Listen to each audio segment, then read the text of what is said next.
Jangan kembali ke daging, teruslah hidup di dalam roh. Shalom Bapak Ibu. Nats utama kali ini adalah Galatia 3 ayat 1-3. Adakah kamu sebodoh itu? Kamu telah mulai dengan roh. Maukah kamu sekarang mengakhirinya dengan daging? Saudara-saudara yang terkasih, ada bahaya besar yang diam-diam menyusup ke dalam kehidupan rohani kita. Memulai hidup Kristen di dalam kuasa Roh Kudus, tapi berakhir dengan mengandalkan kekuatan sendiri ini. Inilah yang ditegur keras oleh Paulus kepada jemaat Galatia.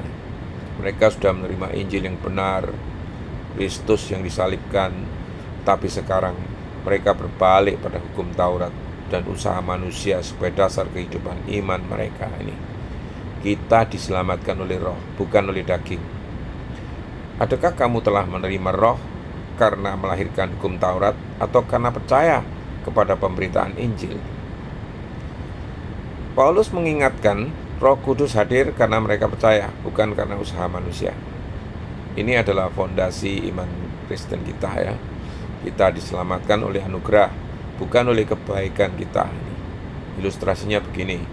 Seorang anak kecil yang percaya pada tangan ayahnya saat melompat dari tempat tinggi, ia selamat bukan karena kekuatannya, tapi karena ia percaya dan ayahnya menangkap dia. Kebodohan rohani jika berpindah dari roh ke daging. Adakah kamu sebodoh itu? Paulus menyebut ini kebodohan karena tidak masuk akal secara rohani. Banyak orang Kristen memulai dengan kasih karunia, tapi kemudian beralih ke legalisme dan aturan yang membebani. Ini seperti berkata kepada Yesus begini, terima kasih sudah mulai, sehingga biar aku yang selesaikan. Apakah kita akan kembali pada aturan-aturan yang membuat kita itu merasa lebih benar daripada orang lain? Apakah kita itu menilai kedekatan kita dengan Allah itu berdasarkan performa, bukan relasi?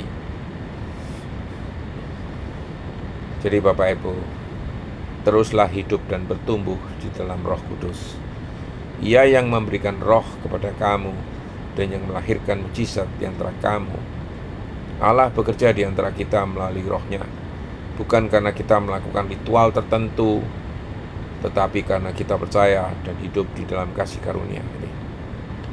Pertumbuhan rohani bukanlah hasil dari perbuatan semata, tetapi dari hubungan dengan Roh Kudus. Contohnya, Roh Kudus tidak seperti bensin yang kita isi saat awal saja lalu jalan sendiri, tapi seperti motor listrik yang selalu menyertai perjalanan kita jika kita ini tetap plug in. Sebagai penutup, sekali lagi, jangan akhiri perjalanan imanmu dengan kekuatan daging. Jangan kembali pada agama, aturan kosong, atau usaha diri sendiri. Teruslah hidup oleh iman dalam kuasa Roh Kudus. Sebagai renungan, pikirkanlah, apakah aku saat ini hidup berdasarkan roh, ataukah aku telah kembali ke daging? Apakah aku menilai diri dan orang lain berdasarkan perbuatan, ataukah berdasarkan iman kepada Kristus?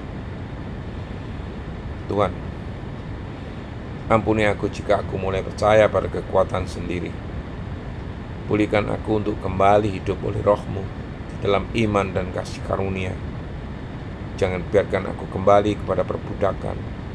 Biar aku tetap berjalan bersama-Mu sampai akhir. Dalam nama Yesus. Amin.